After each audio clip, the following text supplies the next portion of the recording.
Hello everyone, ABI education के आज के इस डेमो वीडियो में आपका स्वागत है। ये वीडियो एक डेमो की तरह है डीएसए प्लस कोर्स के कंप्लीट आरटीओ कोर्स के लिए, जो कि बहुत जल्दी लॉन्च होने वाला है। सो आज के वीडियो में हम ये देखेंगे कि किस तरीके से हम डीएसए पढ़ने वाले हैं। एंड डीएसए में एक टॉपिक है लिंक लिस्ट, जो कि बहुत ही मेजर और इम्पॉर्टेंट टॉपिक है। इसे हम आज डिस्कस करने वाले हैं। सो बिना किसी देरी के लेट्स स्टार्ट विद इट। ओम गणपतये नमो नमः, श्री सिद्धि विनायक नमो नमः, अष्ट विनायक नमो नमः, गणपति बप्पा मोरया। सबसे पहले देखते हैं लिंक लिस्ट होता क्या है। फर्स्ट ऑफ ऑल, जो एरे होता है वो एक कलेक्शन होता है सेम टाइप के डेटा का। ठीक है, मैं एरे की बात कर रहा हूँ।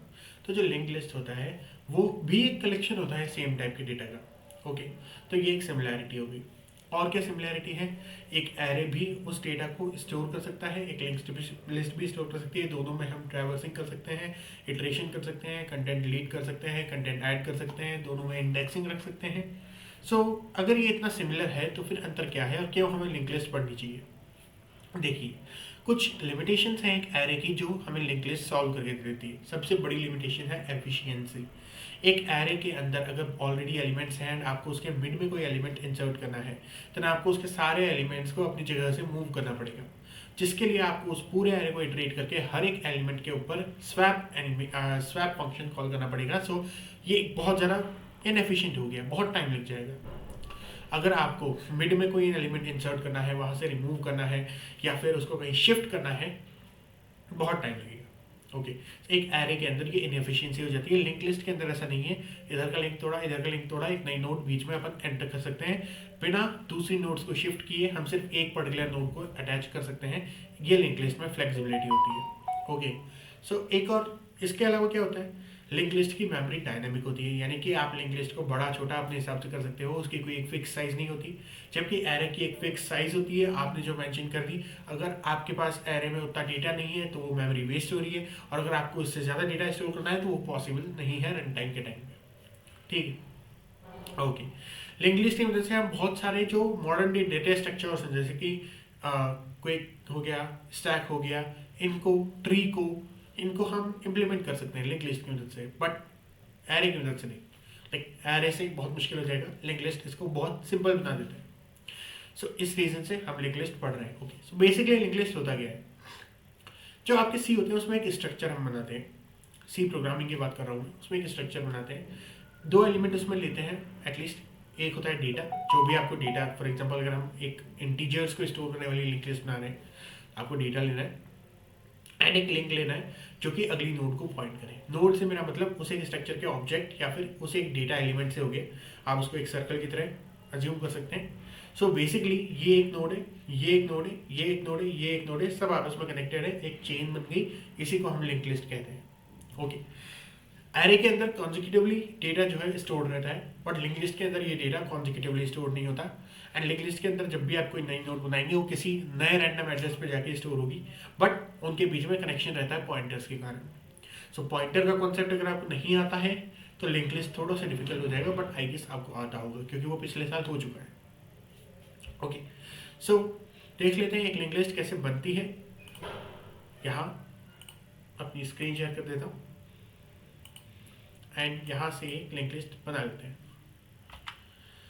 ओके, सबसे पहले एक सी प्रोग्राम बनाते हैं। वो बेसिक जो हमें काम करना होता है वो ऑलरेडी इन लोगों ने करके दिया है। प्रोग्राम इसका सी कंपाइलर में यूज़ कर रहा हूँ। ओके, एक लिंक लिस्ट बनाने के लिए सबसे पहले हम एक स्ट्रक्चर बनाते हैं नोड का। ओके, नोड का स्ट्रक्चर बना लिया। अब क्या करें? अब हमको इसके अंदर दो एलिमेंट लेने हैं। एक होता है डेटा, एक होता है स्ट्रक्ट नोड टाइप का पॉइंटर। नेक्स्ट, ओके, ये हमारा स्ट्रक्चर कंप्लीट हो गया एक नोड के लिए। नेक्स्ट हमको क्या करना है? नेक्स्ट हमको दो पॉइंटर बनाने हैं। एक तो होता है हेडर या हेड। ओके, ये भी स्ट्रक्ट नोड टाइप का एक पॉइंटर है, और इसको मैं अभी नल स्पेसिफाई कर देता हूँ। एक और बनाएंगे स्ट्रक्ट नोड लास्ट, और इसको भी मैं नल स्पेसिफाई कर देता हूँ। अब मुझे क्या करना है, एक फंक्शन बनाना है void insert node, और इसके अंदर एक इंट वैल्यू ले लूंगा मैं। अब मैं समझाता हूँ। हमने एक स्ट्रक्चर बनाया जिसमें हमने एक नोड टाइप का डेटा टाइप बना लिया खुद का अपना, और इसमें दो हमने फंडामेंटल डेटा टाइप्स मिक्स किए हैं, एक है इंटीजर और दूसरा डिराइव्ड है स्ट्रक्ट नोड टाइप का ही एक पॉइंटर, जो कि पॉइंटर आपस में एक दूसरे को कनेक्ट करते हैं वो। सो बेसिकली पॉइंटर क्या है, पॉइंटर एक ऐसा वेरिएबल है जो किसी दूसरे वेरिएबल का एड्रेस स्टोर करता है। किस टाइप का पॉइंटर, जिस टाइप के वेरिएबल का वो एड्रेस स्टोर कर रहा है उसी टाइप का पॉइंटर।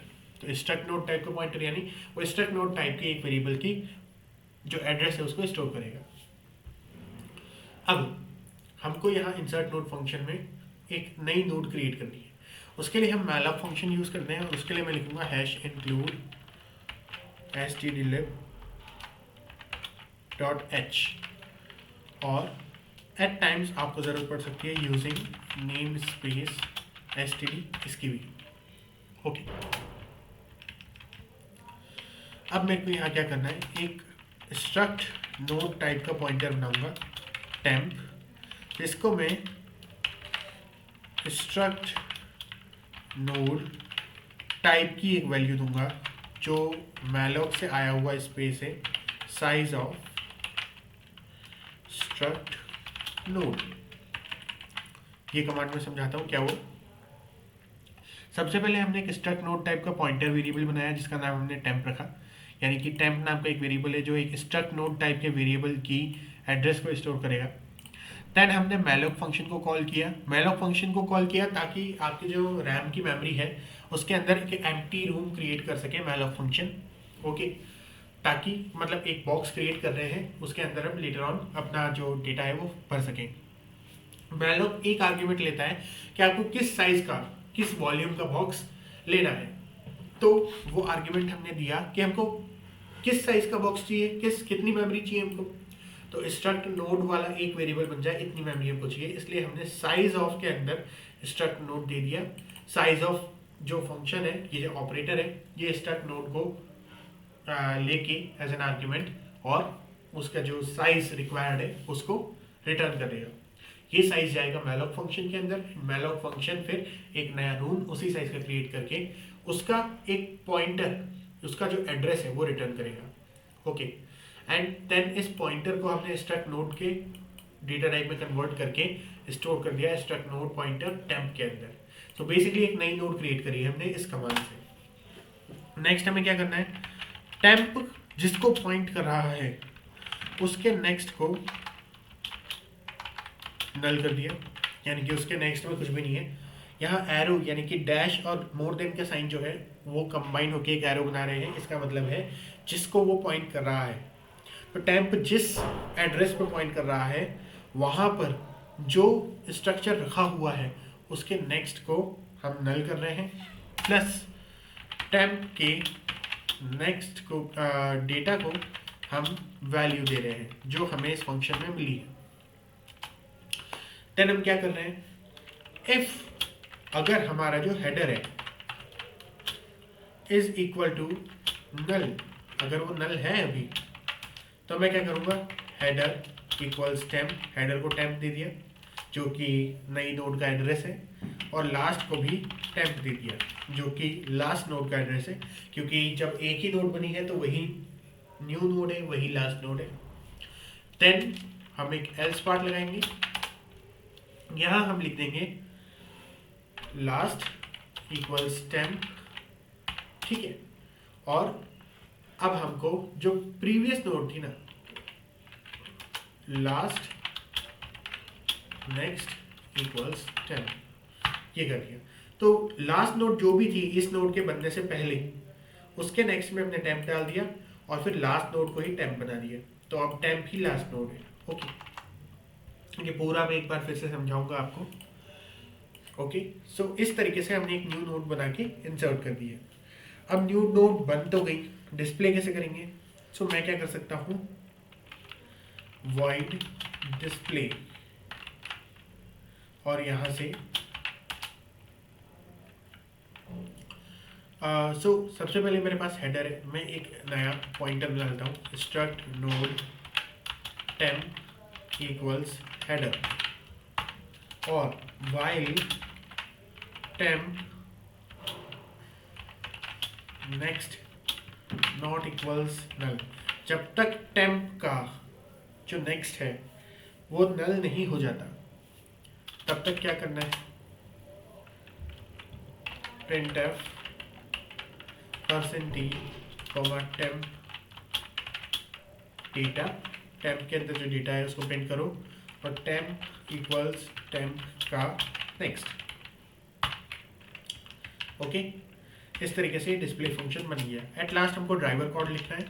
ये पूरा मैं आपको एक बार और समझा रहा हूँ। अभी ड्राइवर कोड में हम लिखेंगे for int i equals 0, i less than 10, i plus plus, और मैं लिखूंगा इंसर्ट नोड i।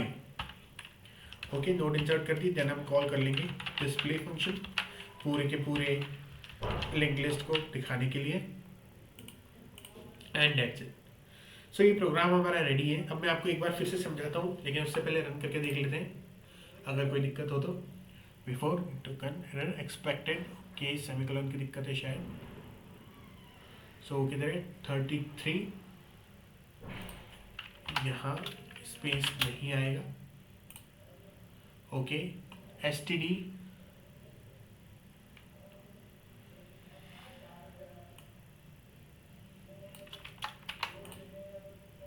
ओके, तो यहाँ आपको ऑनलाइन कंपाइलर में यूजिंग नेम स्पेस std लिखने की जरूरत नहीं है। अब देखिए, ये हमारी जो लिंक लिस्ट थी वो बन चुकी है पूरी। यहाँ एक स्पेस लगा देते हैं एंड बूम, तो 0 से लेके 10 तक के सारे एलिमेंट्स इसमें ऐड हो गए। तो यहाँ 8 तक ही दिख रहा है। उसका भी मैं रीज़न बताता हूँ कि क्यों एरर आता है। तो उसका एरर ये है कि जब आप इसको डिस्प्ले कर रहे हो ना, तो जैसे ही टेम्प का जो नेक्स्ट है वो नल हो गया, वैसे ही आपने लूप बंद कर दिया, लेकिन उसका नेक्स्ट नल है, वो खुद नल नहीं है, तो उसके पास भी एक वैल्यू है। तो आपको यहाँ पे एक प्रिंट स्टेटमेंट और लगाना है, %d, टेम्प डेटा, इसको प्रिंट करना है, एंड इसके बाद आपका पूरा आउटपुट आएगा। ये लीजिए 9 भी आ गया। अब मैं आपको समझाता हूँ कि ये प्रोग्राम वर्क कैसे कर रहा है। सबसे पहले stdioh और stdlib.h दो हेडर फाइल्स हैं जो हमको चाहिए इस प्रोग्राम के लिए।